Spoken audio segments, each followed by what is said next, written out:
Hello, my dear Franken friends, and welcome to Spookyou, your one-stop shop for all things ghastly and ghoulish. I'm your host, Barnabas Vixen. How horrible of you to join us. Curl up, invite your friends, and by all means, make sure those lights are out. That way it's harder to tell what may or may not be lurking around you. There's nothing like a good mystery, am I right? Tonight will feature a singular tale of devilish design curated by those wicked weavers of woe. And without further ado, allow me to pass the reins on over to our vivacious voiceover virtuoso Trey Falco for tonight's sinister story.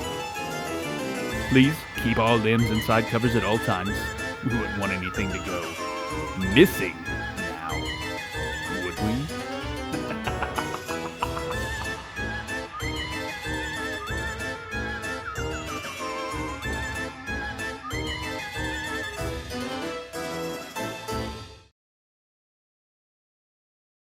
We made pancakes.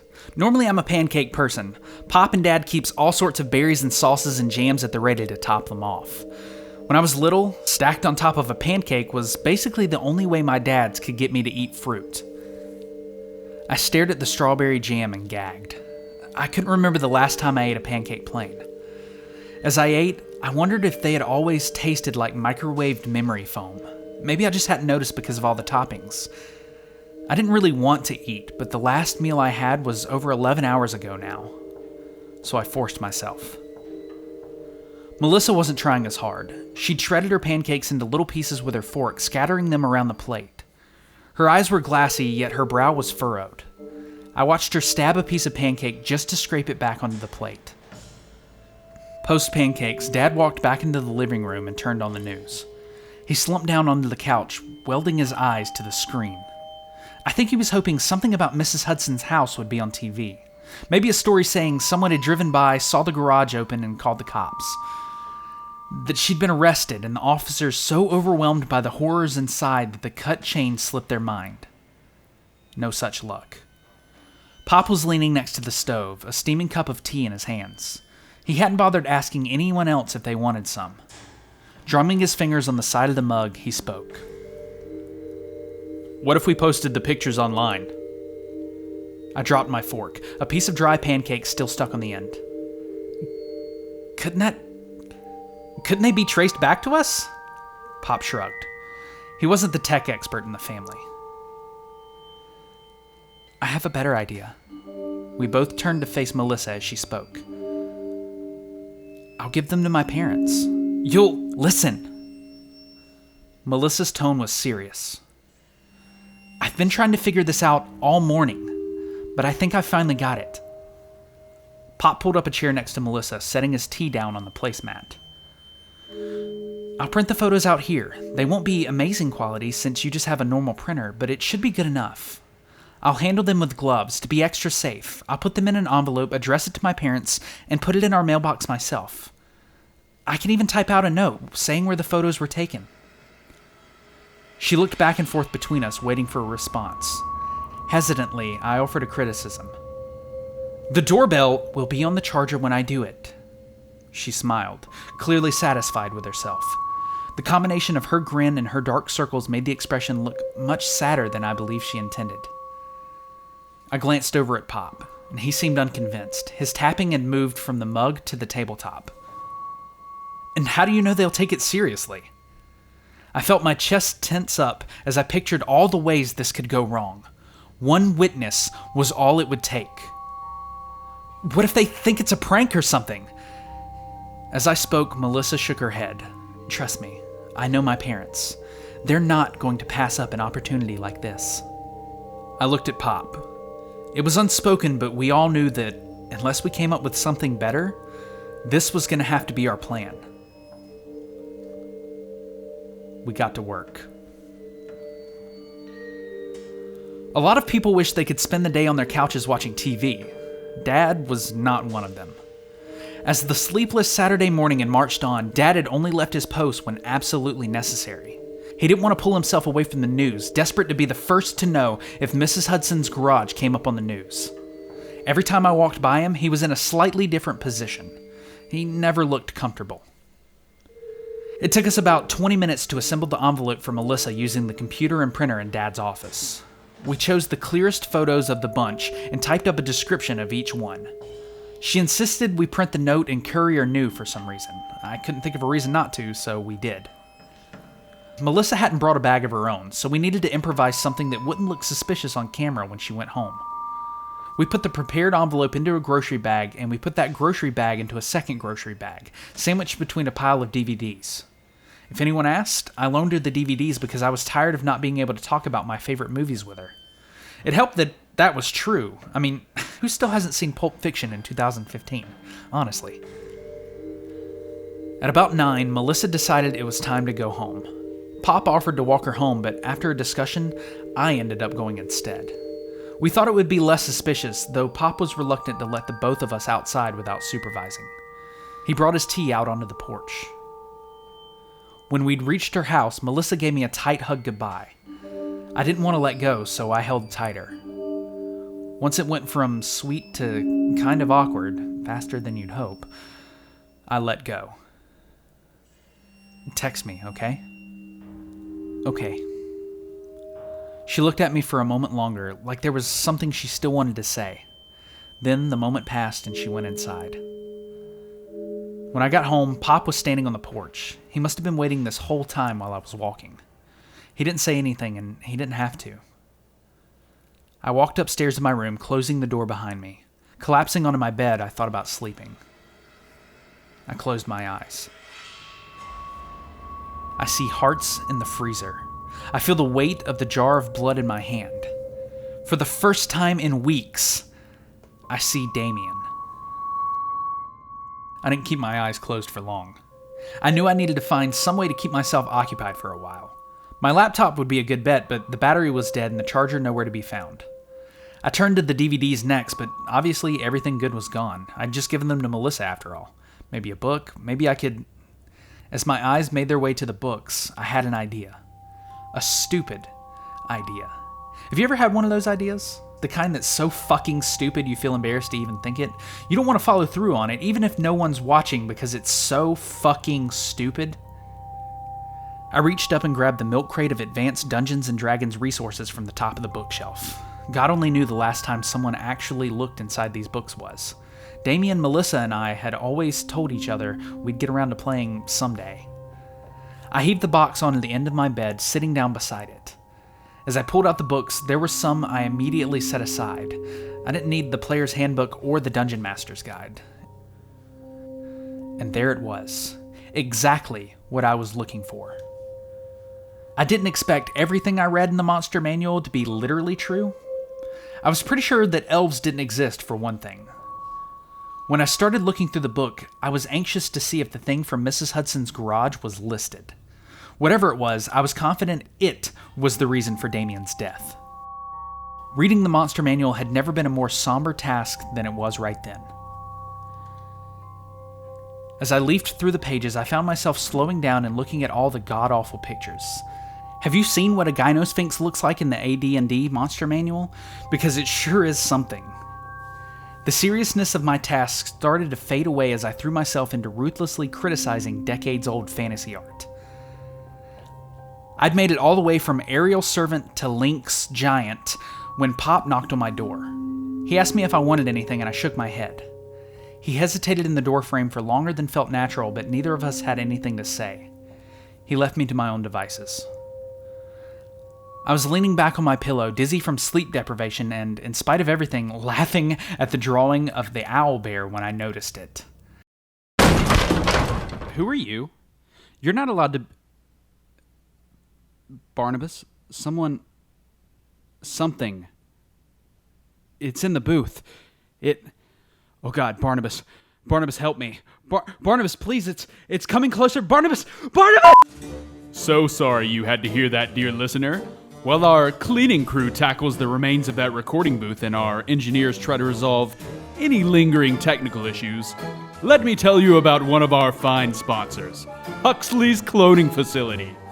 Let me ask you, listener, are there times in which you wish you had an extra set of hands that you could be in 2 places at once? Well, with a simple and somewhat painful process of DNA extraction, that wish could finally come true. Huxley sports state-of-the-art cloning facilities that are just outside of FDA-approved standards. What does this mean for you? Better, faster, more compliant super clones. Why go to those other guys when you could come by Huxley's? I mean, we're here right now, brewing up another fine narrator. Gestation period is only 2 hours. Hurry and get your clone today before it's too late. Oh, what? Oh, cut that part out. Oh, sorry. Huxley's, because RU is better in every way. Now that our announcer is back in the booth and has finally achieved a normal sense of motor control, back to your story. I bolted upright, my laughter stopping then and there like a jolt of electricity had just coursed through me.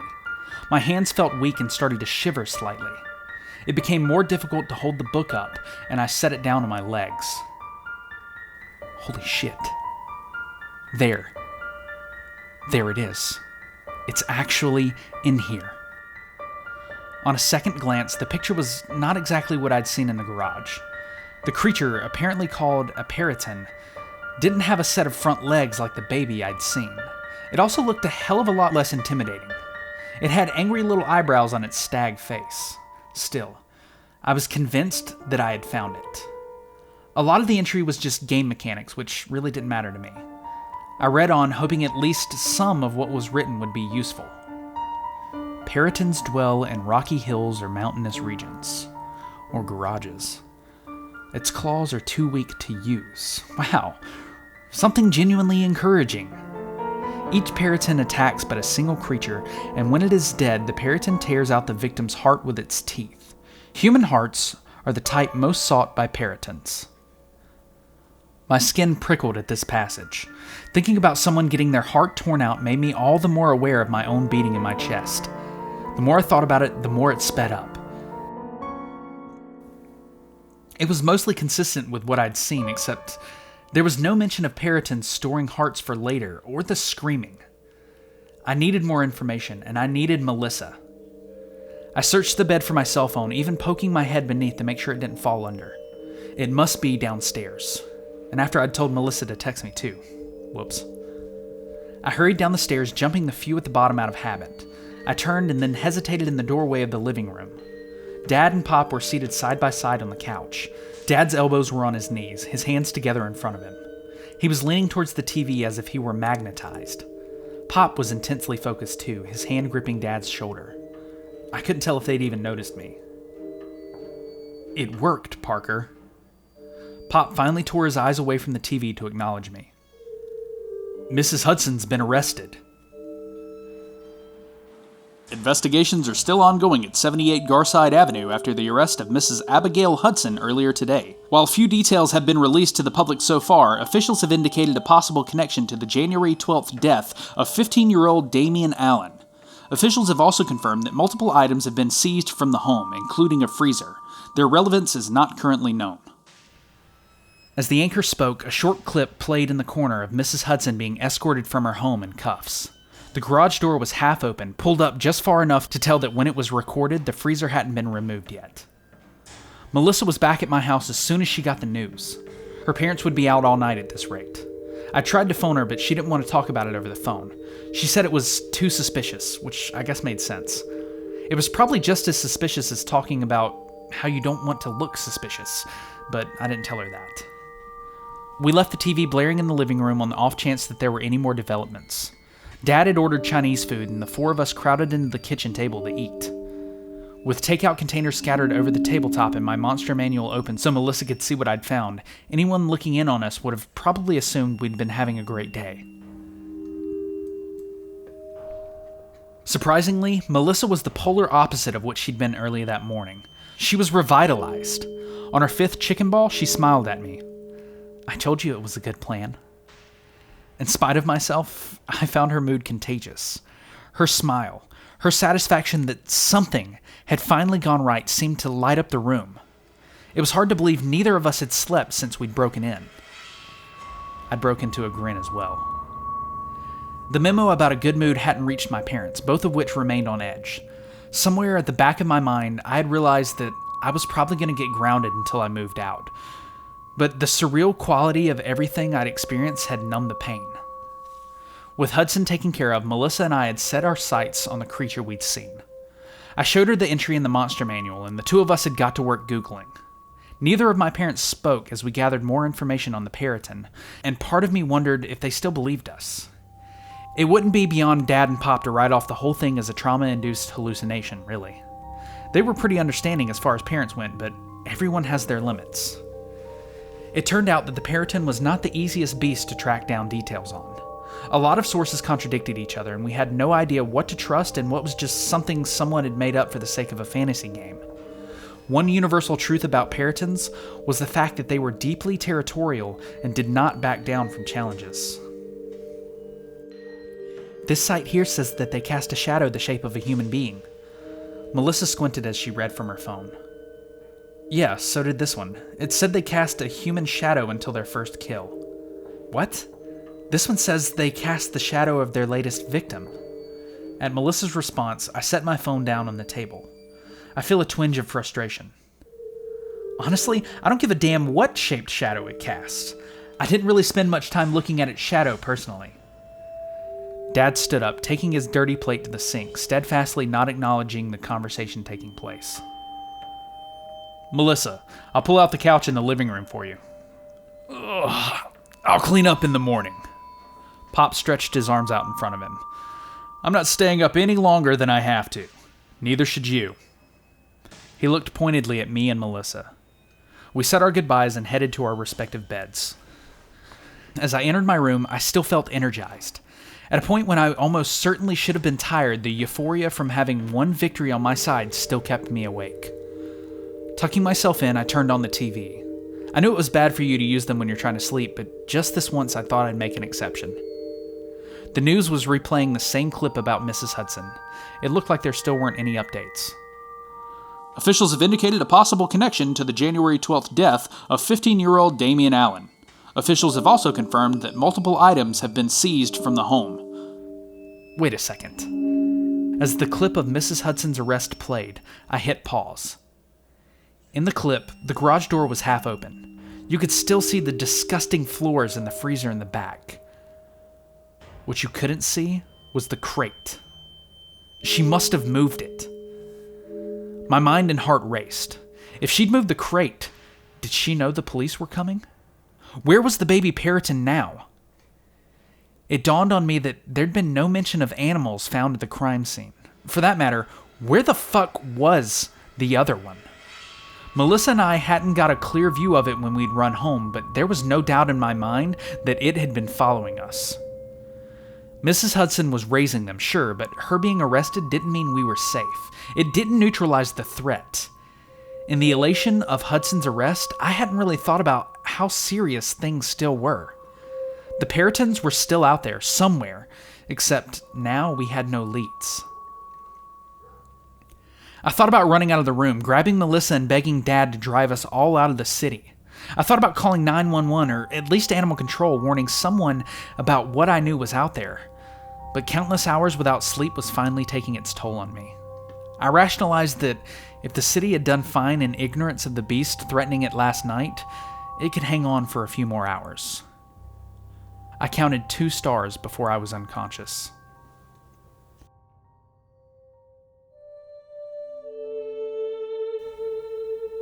I'm sitting up in bed. The TV is off, but I still hear it playing. I can't make out the words. It's like my head is underwater and the audio is coming from the shore. I stand up and check my watch, but I'm not wearing a watch. Who wears a watch to bed? Stupid. I reach toward my desk to grab my watch, but then I blink and I'm not in my bedroom anymore.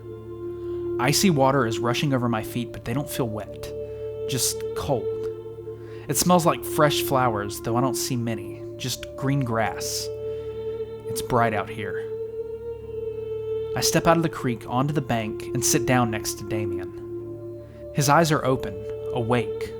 alive. His shirt isn't bloody and stained.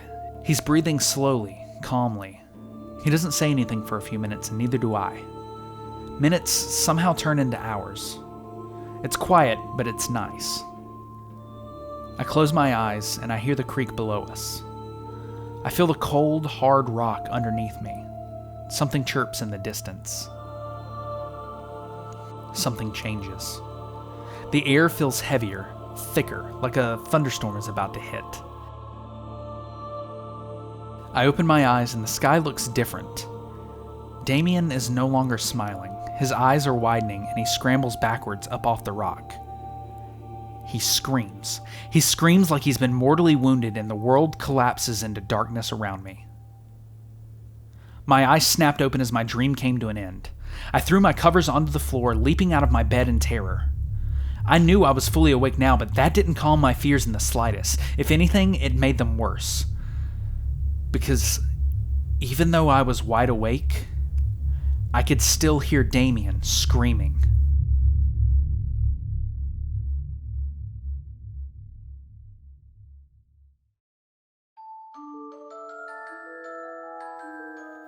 Welcome back, my darling deviants. Well, tell me, did you enjoy that twisted tale? Of course you did. I knew you had that air about you, that hunger for the horrific and the macabre. So, did we spook you? If not, then file a complaint with our complaint department detailing all accounts of non-spookiness you found in this video, and we'll get back to you in 2 to 3 millennia. Give or take a business eon or two. However, if you've enjoyed what you've just heard this evening, then make sure you leave a like on this video and annihilate that subscribe button. Such a small act of obedience is exactly what we need to put the food on the table around here. There's only so many days we can have refried kidney and toe jam hash before I'm absolutely sick of it. Spoiler alert, that ship sailed long ago. Now, I must bid you adieu. I've many things to take care of, and this outro is eating into my day off. Run along now. Have no fear, we'll be here every Tuesday and Thursday to bring you another terrible tale. Go forth, my ghastly gang, and stay spooky.